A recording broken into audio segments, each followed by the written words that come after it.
same comment from Romney yesterday, that, you know, we need to address the economy first. And one of the things we need to do is address trade. And I said that last night. I said, I think that's code for the Trans-Pacific Partnership. Let's understand that the Trans-Pacific Partnership is not really free trade. This is a secret agreement that is being negotiated without elected representatives being able to know what is in this agreement. This is hidden from our elected representatives of every country, and that's something I think we need to be very concerned about, that they're negotiating a trade treaty in secret, and it is far more extensive than a trade treaty. These trans-Pacific, transatlantic partnerships. It's internet regulations, free speech, it's 30 points. That's it. And let's think about this, Leanne. I want your take on it. We're here going, perhaps we might want to know what's in a secret treaty. They've leaked a few parts of it, and it's beyond 1984, beyond Chinese censorship. I mean, it is so hardcore. It's like Samsung came out this week and said, yeah, we listen to everything you do in your house with the smart TVs. Watch what you say in the owner's manual. I mean, that's even crazier than I thought. It's like everything's accelerating. Leanne, what's your take on that? Well, I mean, it just seems like selling out American sovereignty to now saying, oh, we need to make the government smaller here, but then making the global government bigger. I mean, that's what the TPP is going to do. That's what they're doing. They're transferring local power to the feds, who then transfer it to globalists, and then we don't have any say on it. Exactly. And not only that, but our elected representatives don't even have a say on it. None of them have been able to look at the draft. So has Rand looked at it? I can't argue with your logic. I'm just going to call you a sexist, homophobe, racist. Okay, I got it. Why are you against women? No, vote for Hillary. You going to vote for Hillary? I'm going to do it for Janet. I'll just say right now, I would vote for you for president right now, Leanne. All right. And I would vote for David as president. I don't care if it's a black guy, a white woman, a Hispanic lady. I just want freedom. I mean, can we get I want what's in the head here. Just stop selling us out. That's all we ask. Oh, let's talk to it. Listen, you're a man, sexist. Shut up. No. I just want them to stop selling us out to the globalists. That's all I ask. This hour brought to you by Oxy Powder at InfoWarsLife.com. Hey, real quick, let's take a little product placement time out here. He was telling me this morning, man, I lost 12 pounds on that in a week. And I said, you got to come on air and talk about it with us. No beer gut. And listen, let's do some real product placement, because you try these Oxy Powder pills at InfoWarsLife.com. It'll change your life, in my view. Well, let's just shift to that and let Rob do, the news director, during this. He had no cue I was doing this. Let's talk about what happens in the bathroom. Yeah, well, needs a new lot jacket. if you take Oxy Powder, but it really does. I think it goes in there. Well, the best thing I could say is it takes whatever's in your intestines and turns it into a virtual liquid, and then you lose weight. I mean, I lost 12 pounds in a week. The average person has 20 pounds. John Wayne had 40-something. And he had 40-something pounds of Janet Reno in there. And that's a lot of, anyways. Yeah.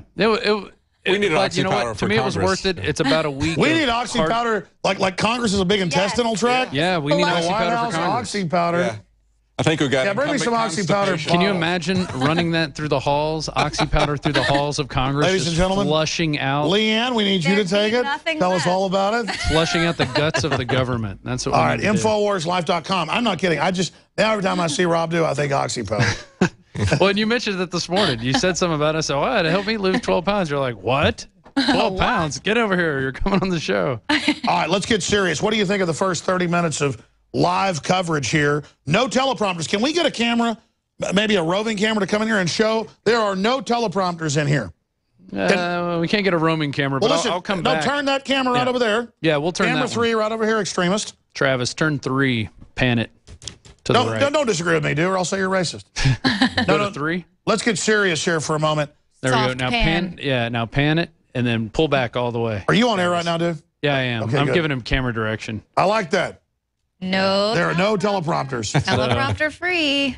And you know what? I can even turn on the lights in there, and you can see, like, there's no teleprompters, people. Yeah, just show this. There are TV screens, so we can see what's on the... There's some TVs. You can see the TV what's on the video out. screen behind us. That's we can the background, and then we have some election stuff. Ballotpedia to keep our... We have news articles. That we don't even care about. It's not even about this election. It's so much more. There's so much more that we're fighting It's about for what happens after. Exactly. And do we hold the Republicans' feet to the fire? And it's about so many different angles. Now, listen, we have like 5 pages of stuff. We've only gotten through 1 page in here. Should we talk to Nico Acosta and get his view on things? Oh, yeah. Nico, turn on your mic. He's been here since 9 a.m.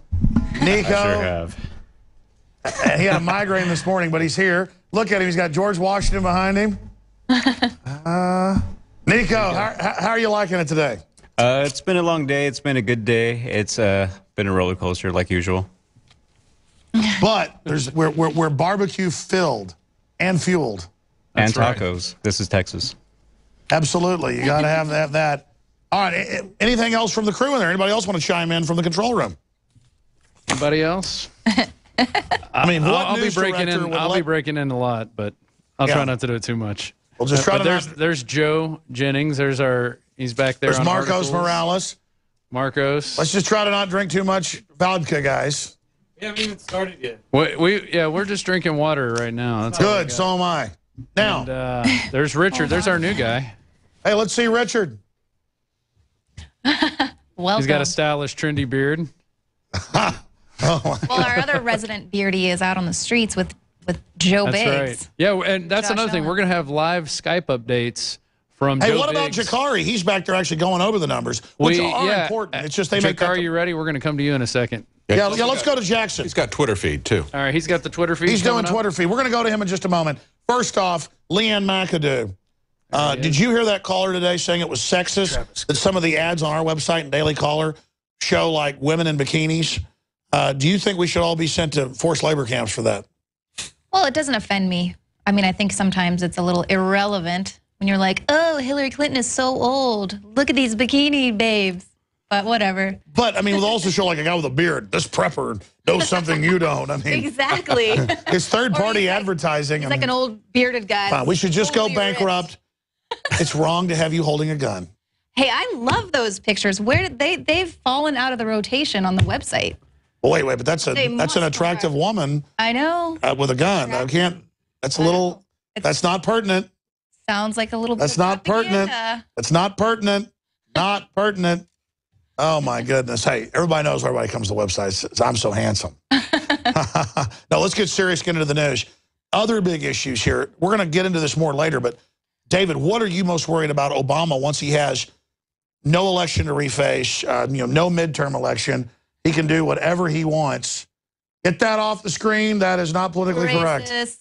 That is not politically correct. Well, we know he's hiding the Obamacare increases.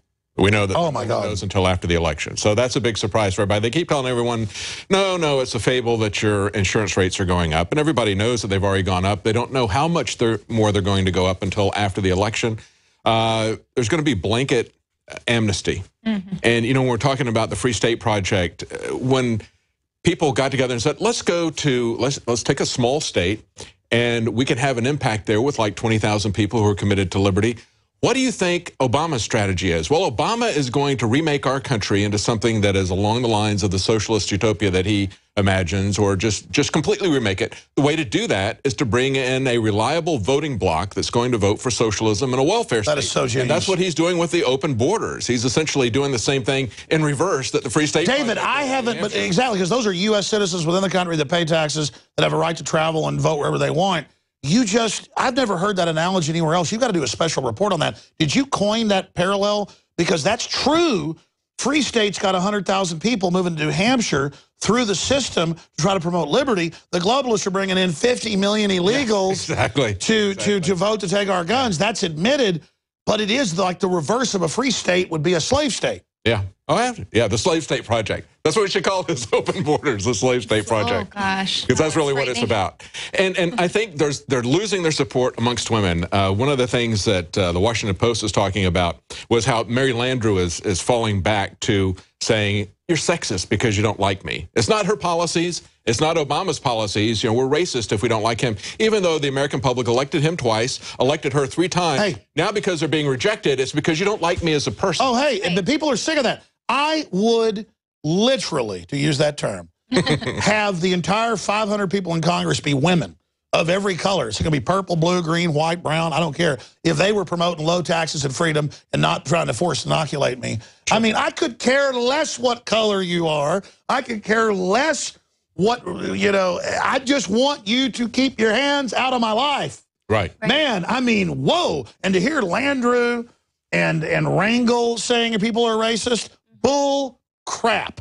Right. Well, I mean, I am sick of the BS, man. That is a cop-out. That is a load of you-know-what. Mark Udall is on the ropes in Colorado. It looks like he's going to lose his seat. That's because they don't like men. He's been talking so much about abortion and contraception that they've given him the nickname Mark Uterus.